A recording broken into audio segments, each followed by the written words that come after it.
Welcome to South First. I am Anusha Ravi Sood, and we are very excited to bring to you our new show, State of Play, where we tell you everything about Southern politics. And what better place to start than Telangana, where what should have been a high stakes match of chess is soon turning out to be a no holds barred boxing match between the TRS and the BJP.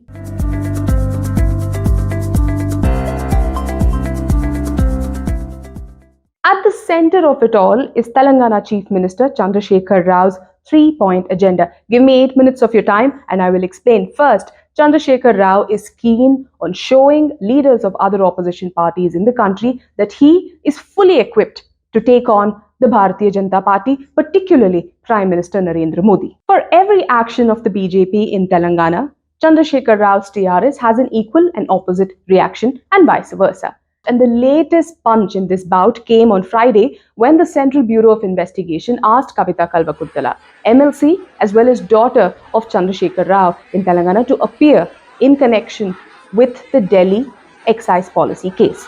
Now, this notice to Kavita Kalvakuntala came just a day after the ED also mentioned her name in an application it gave to the court in connection with the same case. Now, both these instances come days after the Telangana SIT, which is probing the cash for MLA's case, had named Bharatiya Janata Party's National General Secretary organization BL Santosh as accused number 4. Now, the cash for MLA's case in Telangana is where TRS has alleged that emissaries of the BJP approached TRS MLAs in order to poach them. Take a quick look at things that have unfolded in the last few days and you will understand why this is about. If the BJP imports a candidate from the Congress and gets the MLA to vacate the seat in the hopes of winning that particular seat in a bypoll, the TRS beats the BJP to a victory.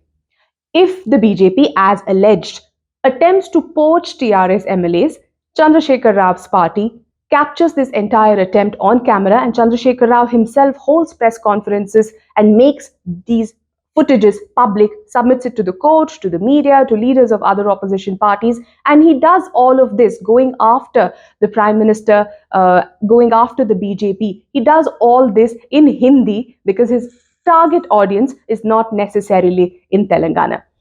If the BJP invokes Kavita Kalvakuntala's name in connection with the Delhi liquor policy case, then the TRS leaders, the cadres, are very quick to also drag BL Santosh's name in the cash for MLA scam. If central agencies like IT, ED conduct raids on premises, properties, or associates of TRS leaders, or issue notices to somebody like a Kavita Kalvakuntala, the SIT that is probing the cash for MLA's case in Telangana is also quick to include name of very prominent, very senior BJP leader like BL Santosh. He is effectively number 3 in the BJP's organizational hierarchy as an accused in the case. This has never happened before. What is happening between the TRS and the BJP in Telangana is not just Chandrashekar Rao's attempt to pitch himself against Narendra Modi as a contender ahead of the 2024 Lok Sabha elections. It is also him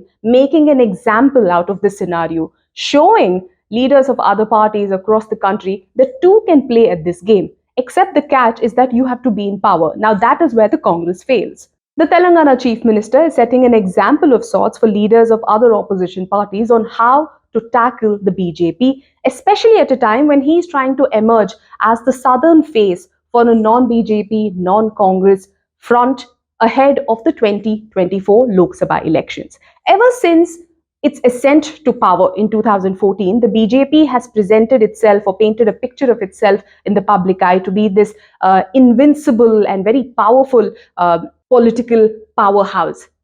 Chandrashekar Rao wants to chip away at that image BJP has built over the years. In Madhya Pradesh, Maharashtra, even Goa, the BJP has been accused of toppling elected governments through what is infamously called Operation Lotus. The mainstream media over the years has presented this as some sort of political genius, when in fact it is subverting democratic electoral outcomes. In Telangana, however, KCR would have you believe that the BJP has met its match. TRS's handling of this entire cash for MLA's case has startled the BJP. But the Saffron Party has doubled down as well, because no other leader has taken on the BJP like KCR has in recent times. Unsurprisingly, though, no senior leader or no prominent leader of the BJP has vocally expressed their support for BL Santosh ever since the Cash for MLAs case made headlines. Is this strategic silence, or is the BJP truly miffed with BL Santosh? Very senior leaders of the BJP insist that it is the latter. Now, the second point, this showdown between the TRS and the BJP is immensely helping Chandrashekar Rao to successfully edge out his real competitor, the Congress, from public discourse or public debate. The Congress is even now the TRS's primary political rival in Telangana, and the BJP comes a distant third. Take a look at 2018 assembly election numbers, and you will see that the vote share that BJP had was 6.98%, whereas the Congress had a vote share of 28.46%.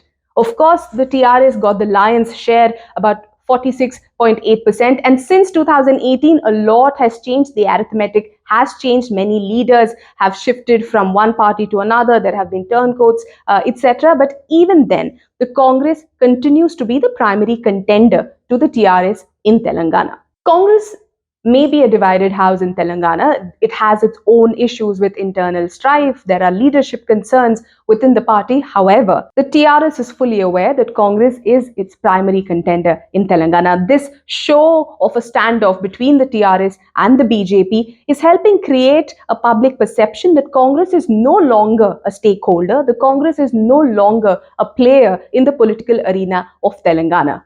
And now the fight is exclusively between the TRS and the BJP. And this narrative suits both the parties. But why is it important for KCR to build this public perception? Brings me to my third point. Having been in power for 2 terms, anti-incumbency is a real challenge for the TRS. Leaders of the TRS insist that KCR's strongman tactics against the BJP, against Prime Minister Narendra Modi, will help the party counter this anti-incumbency, which would have otherwise benefited the Congress. Other than countering anti-incumbency as elections approach Telangana next year, leaders of the TRS also believe that Chandrashekar Rao taking on the BJP, Prime Minister Narendra Modi, will also help the party keep up this Telangana pride plot brewing as well. The Telangana pride card becomes important for KCR in the run-up to the elections, especially considering how the central agency raids have come as a scaremonger among those who fund the TRS and the election expenses for the party. The raids, if nothing, are expected to choke the monetary supply to TRS, which has so far had a free run when it comes to elections in Telangana. K. Chandrashekar Rao also sees the possibility of many of his second rung or third rung leaders looking towards the BJP as a means of protection to insulate themselves from the wrath. Notwithstanding the daily slugfest between the 2 ruling parties, one at the state, one at the center, one really wonders if these 2 cases, high-profile cases being discussed in the media day in, day out, will seriously see a logical end. And we will keep track of where these 2 cases go and what is brewing in the politics of Telangana. Do stay tuned to South First. Watch our videos, read our stories, do support South First. Thank you so much. We will join you on yet another episode soon.